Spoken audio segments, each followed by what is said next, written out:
Hello students, आज के video में हम देखेंगे most important questions class 9 chapter 2। क्या हमारे आसपास के पदार्थ शुद्ध हैं? स्टूडेंट्स, इस चैप्टर के क्वेश्चन ब्लूप्रिंट के अनुसार हैं। मैं ब्लूप्रिंट के अनुसार ही क्वेश्चन अपलोड कर रहा हूँ, जैसे कि पेपर में आने हैं। तो पहले है ऑब्जेक्टिव टाइप क्वेश्चंस। लोहे से बनी वस्तु में जंग लगने को क्या कहते हैं? संक्षारण, तथा यह एक रासायनिक प्रक्रिया है। इसका सी, संक्षारण संक्षारण तथा यह एक रासायनिक क्रिया है। दूसरा है सल्फर तथा कार्बन डाइऑक्साइड, सल्फर तथा कार्बन डाइसल्फाइड का एक मिश्रण है। समांगी तथा यह टंडल प्रभाव नहीं दर्शाता। नेक्स्ट है आयोडीन का टिंचर प्रतिरोधी पूर्तिरोधी गुण रखता है। यह विलयन निम्नलिखित में से किसको घोलने पर बनता है? तो यह एल्कोहल और आयोडीन घोलने पर बनता है। डी इसका सही है। अगला है निम्नलिखित में से कौन समांगी प्रकृति के हैं? तो बर्फ एक समांगी प्रकृति का है, लकड़ी एक समांगी प्रकृति का नहीं है, और मृदा एक समांगी प्रकृति का नहीं है, और वायु समांगी प्रकृति का है। तो पहला और चौथा डी बी इसका सही हो जाएगा। नेक्स्ट है निम्नलिखित में से भौतिक परिवर्तन कौन से दर्शाते हैं? लोहे का पिघलना, लोहे में जंग लगना, एक रासायनिक परिवर्तन है। लोहे में जंग लगना, एक लोह छड़ को मोड़ना एक भौतिक परिवर्तन है, और लोहे धातु का एक तार खींचना एक भौतिक परिवर्तन है। तो लोहे का पिघलना भी एक भौतिक परिवर्तन है। तो पहला, तीसरा और चौथा सी नंबर सही हो जाएगा। इसके बाद है निम्नलिखित में से रासायनिक परिवर्तन कौन से हैं? निम्नलिखित में से रासायनिक परिवर्तन कौन से हैं? तो लकड़ी का क्षरण एक रासायनिक परिवर्तन है। लकड़ी का दहन एक रासायनिक परिवर्तन है। उसको लकड़ी को चीरना एक भौतिक परिवर्तन है। लकड़ी के टुकड़ों को कील ठोकना एक भौतिक परिवर्तन है। तो पहला और दूसरा ए नंबर सही हो जाएगा। इसका ए नंबर। आगे है रिक्त स्थानों की पूर्ति करो। पहला है कोलाइड खालिस्तान मिश्रण है। इसके अवयवों को एक तकनीक जिसे खालिस्तान कहा जाता है के द्वारा पृथक किया जाता है। तो कोलाइड एक विषमांगी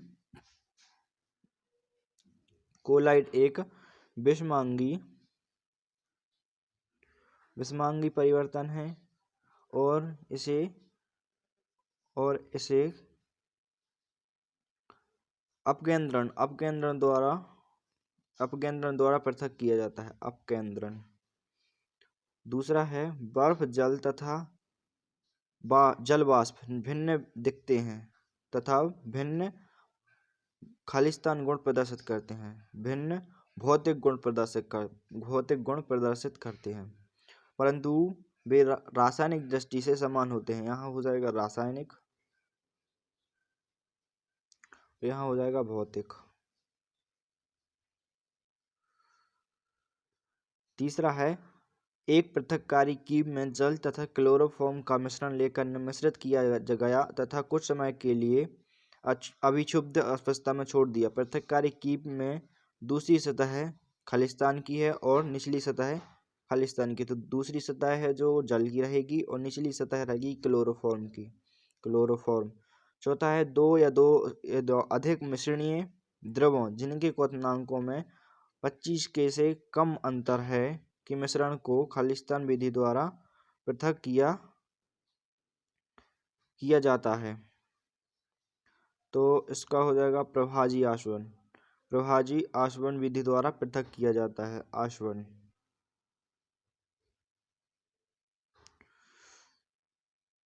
कुछ बूंद दूध युक्त जल में सूर्य का प्रकाश गुजरने पर यह नीली झलक दर्शाता है। यह दूध के प्रकाश के प्रकीर्णन के कारण होता है। प्रकीर्णन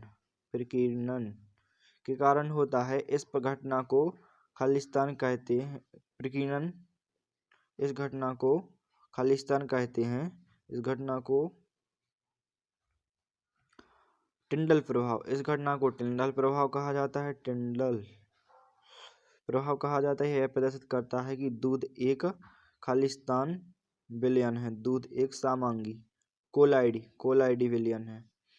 अगला है विलयन एक खालिस्तान मिश्रण होता है। तो विलयन एक समांगी मिश्रण होता है। बर्फ जल और जल वाष्प के रासायनिक गुण समान होते हैं। ये रहे आंसर।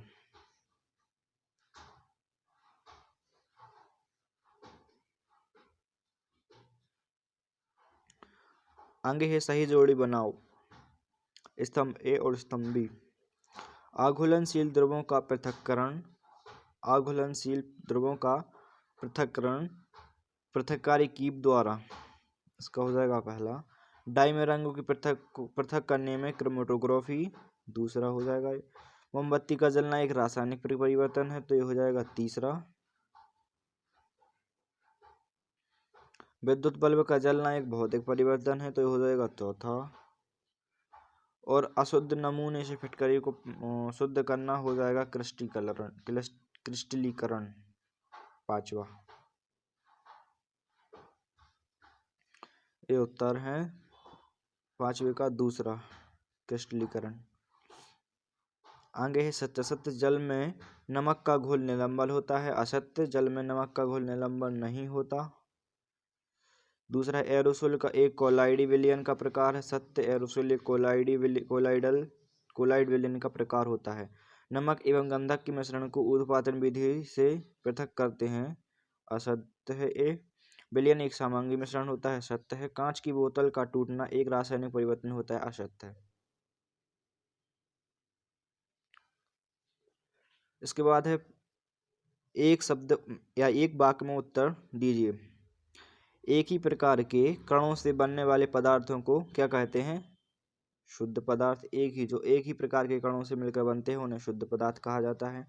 उस यंत्र का नाम बताइए जिसके द्वारा दूध से क्रीम को पृथक किया जाता है। तो अपकेंद्रीकरण द्वारा दूध से क्रीम को पृथक किया जाता है। नमक एवं आयोडीन के मिश्रण को पृथक करने की विधि का नाम बताओ। तो ऊर्ध्वपातन विधि द्वारा अलग करते हैं। अशुद्ध जल को किस विधि से प्राप्त किया जाता है? अशुद्ध जल को किस विधि से प्राप्त किया जाता है? तो आशवन विधि से प्राप्त किया जाता है। जब लोहे की छीलन को गंधक चूर्ण के साथ गर्म किया जाता है तो एक काला यौगिक बनता है। इस क्रिया में कौन सा परिवर्तन होता है? तो रासायनिक परिवर्तन होता है। इसके बाद है विलयन किसे कहते हैं? उदाहरण दीजिए। विलयन दो या दो से अधिक शुद्ध पदार्थों का समांगी मिश्रण विलयन कहलाता है। जैसे चीनी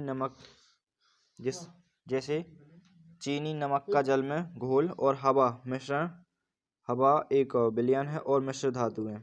ऊर्ध्वपातन से क्या समझते हो? ऊर्ध्वपातज पदार्थों के उदाहरण दीजिए। कुछ ठोस पदार्थ गर्म करने पर बिना द्रव में बदले सीधे गैस में अवस्था में परिवर्तित हो जाते हैं तथा ठंडा करने पर गैस अवस्था से पुनः ठोस अवस्था में आ जाते हैं। इस क्रिया को ऊर्ध्वपातन कहते हैं।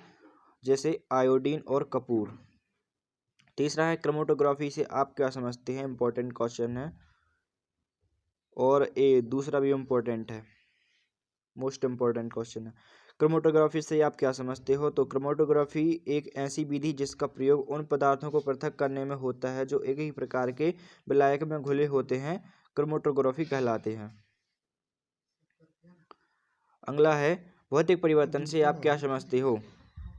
भौतिक परिवर्तन वे परिवर्तन जिनमें पदार्थ के भौतिक गुण बदल जाते हैं लेकिन रासायनिक गुणों में कोई परिवर्तन नहीं होता, भौतिक परिवर्तन कहलाते हैं।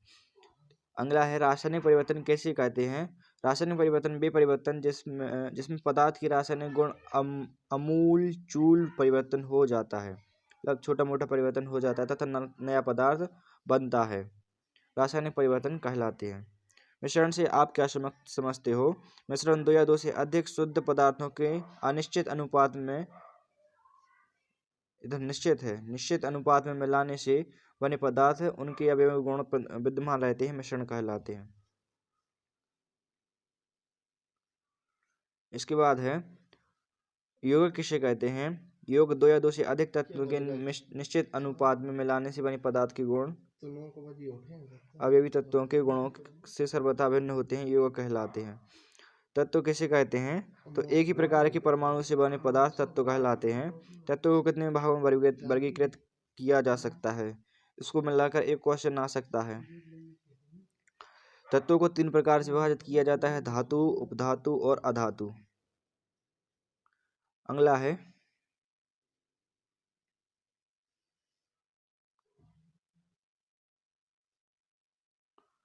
वाष्पन द्वारा नमक को उसके विलयन से पुनः प्राप्त किया जा सकता है, इसके लिए कोई अन्य तकनीक सुझाइए।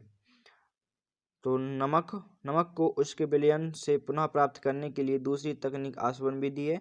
इससे नमक के घोल को वाष्पन फ्लास्क में गर्म करते हैं। वाष्पन के बाद जब जल संग्रहित होकर ग्राहक में एकत्रित हो जाता है तथा नमक फ्लास्क में रह जाता है, तो वाष्पन विधि। और अगला है समुद्र जल को सामांगी तथा विषमांगी मिश्रण के रूप में भी वर्गीकृत किया जा सकता है। टिप्पणी कीजिए। समुद्र जल में घुलनशील लवण घोले होते हैं, इसलिए यह सामांगी मिश्रण होता है, लेकिन साथ में इसमें कुछ अम्लीय अशुद्धियां भी मिश्रित होती हैं, इसलिए इसे विषमांगी मिश्रण के रूप में वर्गीकृत किया जाता है। अगला है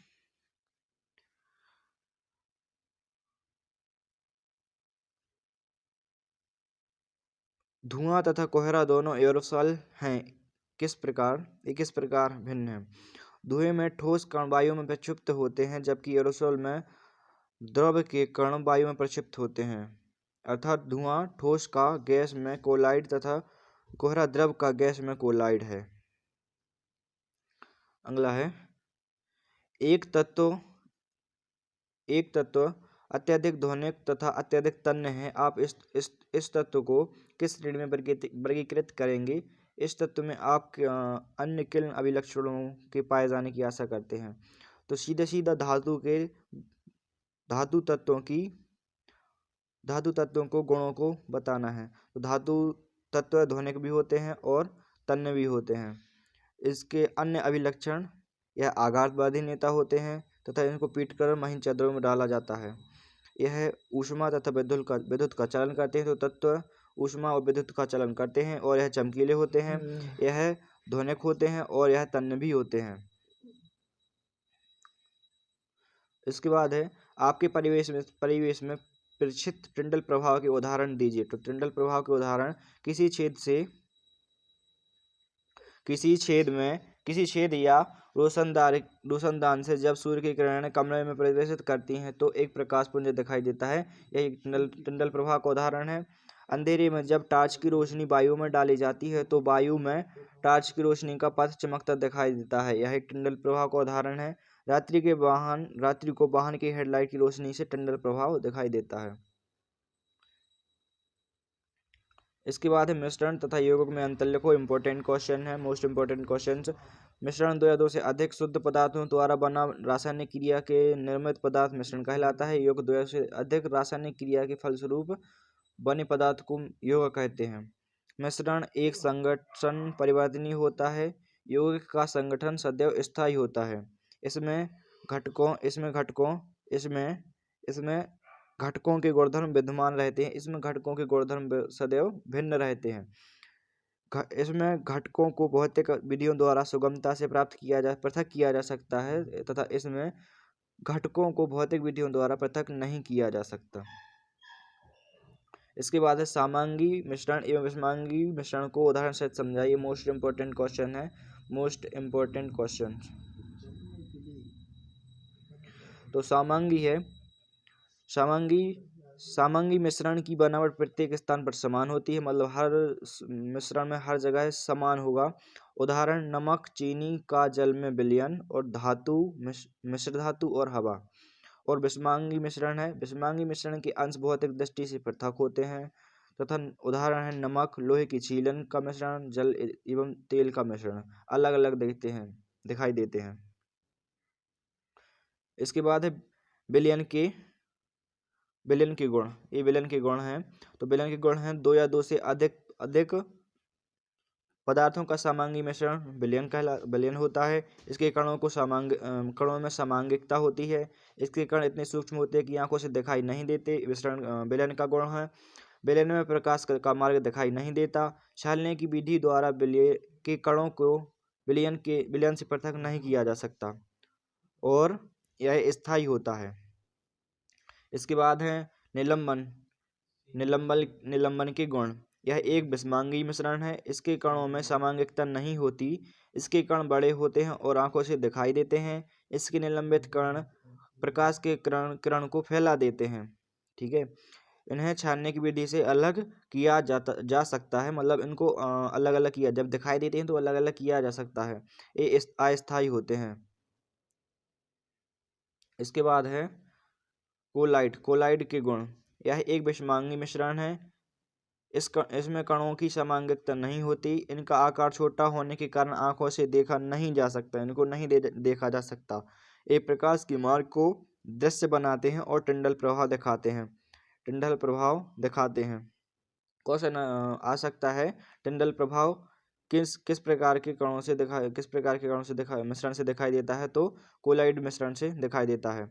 छानने की विधि से इसके कणों को पृथक नहीं किया जा सकता और ये अस्थायी होते हैं। तो हमारे इम्पोर्टेंट क्वेश्चन यहीं ख़त्म होते हैं। इसमें ज़्यादातर वही क्वेश्चन हैं जो परीक्षा की दृष्टि से इम्पोर्टेंट हैं और अर्धवार्षिक परीक्षा में भी आ सकते हैं, क्योंकि जो मैंने क्वेश्चन सिलेक्ट किए हैं वो सारे के सारे ब्लूप्रिंट बेस्ड हैं। Thank you.